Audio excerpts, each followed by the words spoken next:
My name is Nitro, and this is Ask a Pro.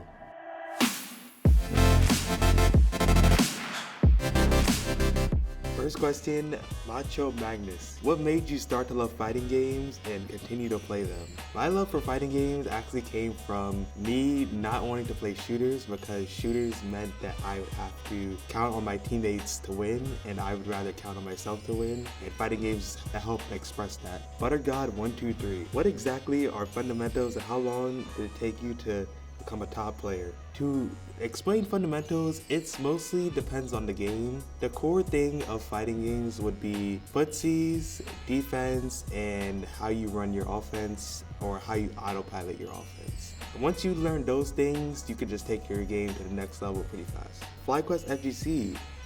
What would need to be nerfed about you to prevent you from being the next Evo 2025 champ? I hope they don't nerf anything about me, honestly, because I don't think I'm good enough to be nerfed. But if they were to nerf anything, it would probably be my offense, because if I don't run that, I'd most likely lose to just about everyone. Road to miss.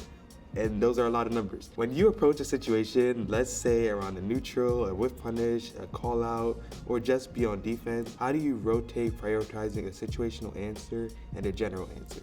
To explain that is pretty hard, but it mostly becomes a thing of what are my resources, how far are we on screen, and how close are we to the corner where I would get my best combo off of a whiff punish. Those things matter the most, but I would say it just depends on where the situation lies. Furnace Zeal, which tournament placement is the worst out of these? 9th, 5th from top 8 winners, or 2nd being 6-0? That's a hard question because I think I've been in all of these situations actually. I would say the worst would probably be 9th because you leave with nothing. What you coaching for? You lost! Loser, stop coaching!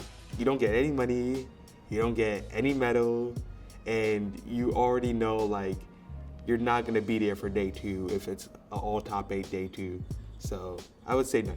Halloween Whale, cereal or milk first? It's definitely cereal first. I think you are a sick individual if you do milk first, but that's just me.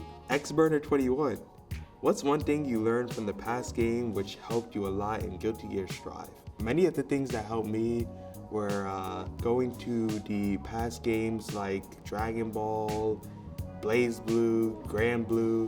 Those helped me with anime movement. Even the footsies of the game helped a lot, such as Street Fighter when I played a little bit of that, or just seeing other people play games before Guilty Gear Strive, such as Guilty Gear Xrd or Guilty Gear Plus R. Broad's Rock Angel. If you could choose anything, what is one game that you could add to the Evo lineup and participate in? That is a very tough question. I think that I would add Blaze Blue Central Fiction. I've been playing it since COVID, really on and off about the game. And it's a really fun game to play, and suddenly just like get the juices flowing, get the creative juices flowing. So I really like that game, and I wouldn't mind watching it and participating in it. Elijah Phoenix Music. What anime are you watching right now, and how often do you train? I was watching Bleach when it was not on break, and how often I train is pretty much every day. Recently, I've decided to take a break, but I'm back on it, so the practice is pretty much every day or like 6 days out of the week. I captured a moment. Who are your favorite players to watch? It depends on the game, but if we were to go by each game, we could do 3. DBFZ, it was Goichi, Sonic Fox, Wawa. I always love watching those guys. For Street Fighter 6, it's definitely Kakeru, Punk, and I actually really like watching Noah. He has a very interesting playstyle. For Guilty Gear, I love watching my boy LK, of course. Jonathan Tene, I love watching him, and I actually really like watching Jack. Delirious Smasher, who is your favorite fighting game character from any game? So this is hard, but it is between DBMC, UI Goku, and BBCF, Izanami, and Jacko from Guilty Gear Strive. Those are my 3 favorites. UI Goku, he was like simple to play, hard to master, and I love that about characters, but I really felt like I got to push him to like the next level, which felt amazing for me, and I really liked the way he played in general, because not everybody could do it. Well, at least it felt like not everybody could play as neutral to the max extent that I did, so it felt really good. For Izanami, her movement and the way she just does her like mix-ups, her combos with negative edge, or just inputting a lot of things at the same time, feels amazing. And she can stop time, like she can stop time and fly. Like, she has to be sick.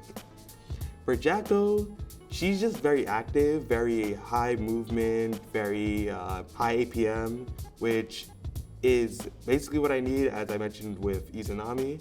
But she also gets to put a lot of things on the screen and interact with them a lot of the times, while simultaneously affecting the opponent's movement and controlling it. Rob Clouds, do you think there's potential in Strive for another surprise character like Jacko to make it for the next Evo?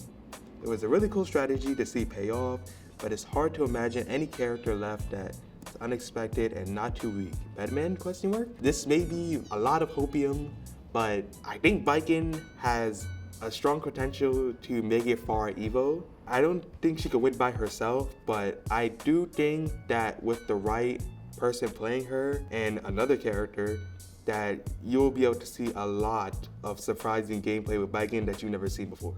56 Taka 86. What game would you want to see picked as legacy game at Evo? I, again, will say BlazBlue Central Fiction. I guess that would be a legacy game since it came out almost a decade ago. If we were to go even further back, maybe Street Fighter 4, actually. Street Fighter 4 would be pretty interesting. I didn't get a chance to watch that game because it came out after I got into fighting games, which was DBFZ. So I didn't get a chance to really watch it, but I think it would be interesting to watch, especially now. So I would choose those two games, most definitely. And Road, how natural was the switch from DBFZ to Strive and vice versa? They're very different games. The neutral is very different, and the offense, the system mechanics, the defense, everything, even the characters are very different. So I would say the switch was pretty difficult. But I had people that are my friends that were good at the game, so they definitely sped up the process. New York embraces their own, embraces their most beloved son, Nitro. You know, it was difficult, but paid off, and it was fun. Gerardo Macardo, do you have any dream fighting games based off any certain IP?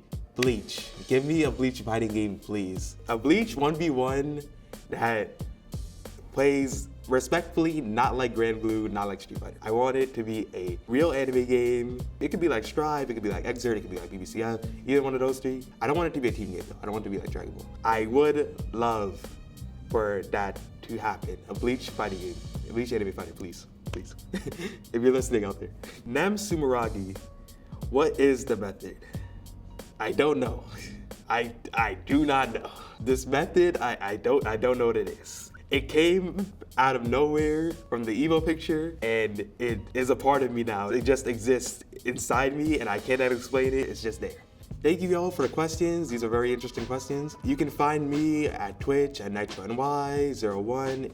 For Twitter, it's NitroNY_. And for YouTube, it's just NitroNY. So you can find me on all three of those platforms, and I will see y'all in the next video.